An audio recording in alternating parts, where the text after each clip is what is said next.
আসসালামু আলাইকুম সম্মানিত দর্শক, যারা ফ্র্যাকশন CO2 লেজার মেশিন নিতে যাচ্ছেন, যেমন কোরিয়ান লেজার আর্ম এবং RF টিউব। ওয়াটার কুলিংটা এয়ারের মাধ্যমে হয়, পেছনে দেখা যায় কোনো পানির লাইন নেই। তো এই মেশিনটা দেখাই।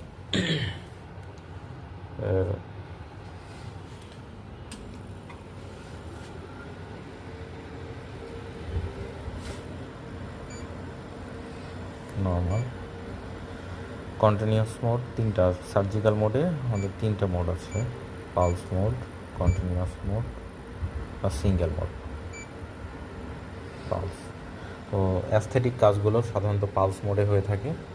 পাওয়ারটা একদম 1 থেকে শুরু করে ওপরে 7, 8। ডিউরেশন পালস মোডে ডিউরেশনের কোনো কিছু নাই, ইন্টারভেল পালস ওয়াইড এই দুইটা আর কি কম বেশি করে আমরা সার্জিক্যাল প্রসিডিউর করতে পারি। এখন ফুল সুইচে চাপ দিলে লেজার অন হয়ে যাবে।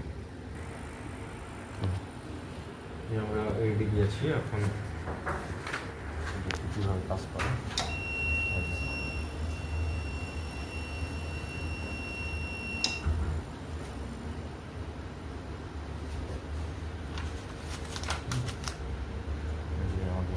এটা দেখেছ, এটা হচ্ছে সার্জিক্যাল মোড। আর আরও আমাদের বেশ কয়েকটা মোড আছে। নর্মাল মোডের মধ্যে বললাম কন্টিনিউয়াস এবং পালস মোড আছে। ফ্র্যাকশনাল মোড, ফ্র্যাকশনাল মোডের প্যারামিটার সেটিংটা এখানে আমরা বলে দেবো যে কোনটা কীভাবে করতে হবে। সাধারণত পাওয়ার, ডিউরেশন এবং ইন্টারভেল তিনটা হচ্ছে মেইন। এটা তখন আমরা এই হেডটা লাগাবো, মাথাটা এই অংশটা খুলে নিয়ে এটা লাগাবো, তাহলে ফ্র্যাকশনাল কাজ করে। ফ্র্যাকশনাল সাধারণত স্কারের ট্রিটমেন্ট, টেকনিক স্কার, সার্জিক্যাল স্কার এগুলোতে করা হয়।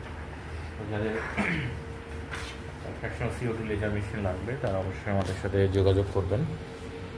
আমাদের কাছে RF টিউব এবং গ্লাস টিউব দুই ধরনের মেশিনই আছে, এবং কোরিয়ান লেজার আর্ম এবং চায়না আর্ম দুই ধরনের মেশিনই আছে। মেশিনের যেরকম প্রাইস হবে, প্রাইস বেশি হলে কোয়ালিটিও ওই দিক দিয়ে ভালো হবে ইনশাল্লাহ। তো ধন্যবাদ আমাদের ভিডিওগুলো দেখার জন্য। আসসালামু আলাইকুম।